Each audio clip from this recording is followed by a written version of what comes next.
Hello everyone, welcome to The Green Man for another Friday night album review. Tonight's review I'm tackling the second album from the band Unto Others, who released their album Strength today on Roadrunner Records. The album is 12 tracks and it's just over 45 minutes in length. This album continues pretty much, in the same sort of vein as their previous one, Manna, that they released under the band name Idle Hands, which they had to change due to a trademark dispute. And you certainly get the same sort of gothic rock feel from this album. It evokes some memories of things like, the sound of Sisters of Mercy from the 1980s. Also very much the vocals in the style of, I think, someone like Robert Smith from The Cure. But everything combined here, and what this always seems to be on offer from this band Unto Others is really strong songwriting.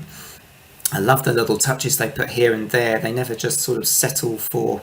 although the song structures are fairly standard, they always put in these lovely touches here and there with lead guitars, fantastic bass work, and interesting huffs and grunts from the lead singer between the lyrics that you get in each song as well. And it's a formula that I think works pretty well for them. And this album feels like even more of a kind of an impressive release from this band, following on from what I thought was a really good first album too. Their debut album was excellent. I think it was one of the albums I had in my list for albums of the year in 2019. Just continuing in that same really strong vein, this album. Strength is the title of the album, and Strong is this album.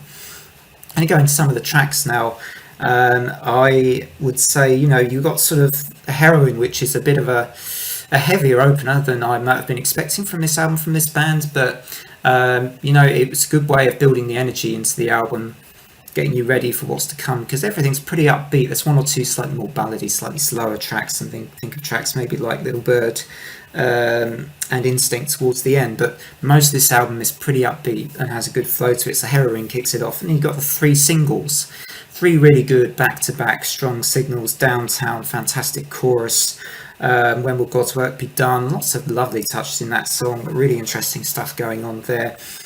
Some great bass work towards the end of that track, building into strong rhythm sections as always from this band. No Children Laughing Now is probably one of my favourite tracks on the album. Love Destiny, even though that was a slightly more slower kind of feel track, reminding me a little bit of the Jackie track from the Manna album in the way it sort of evokes a little bit more emotion in this song.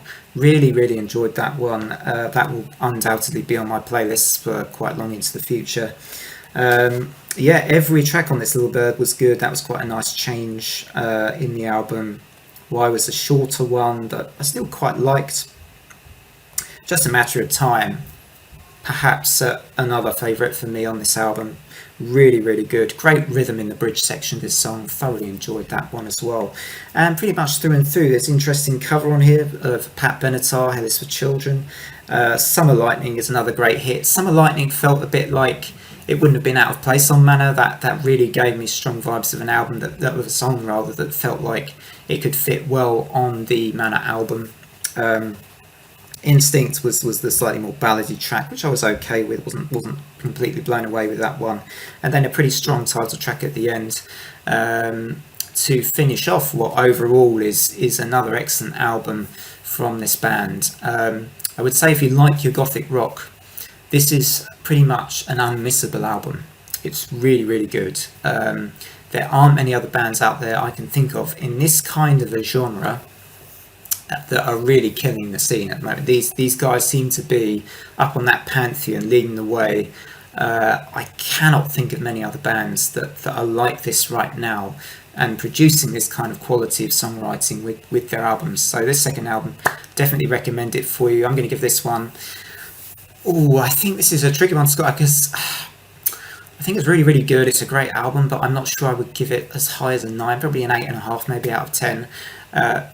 Really, really strong album from these guys again. I think they can go from strength to strength. That wasn't... It's another one of my unintended puns. But I think they can really get better and better with every album at the moment. They show no signs of slipping up at all. Thanks again for watching this album review. If you enjoyed this album review, feel free to click the like and subscribe.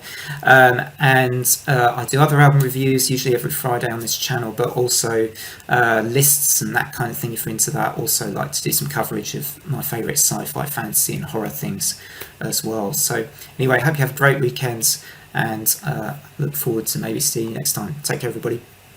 Signing out.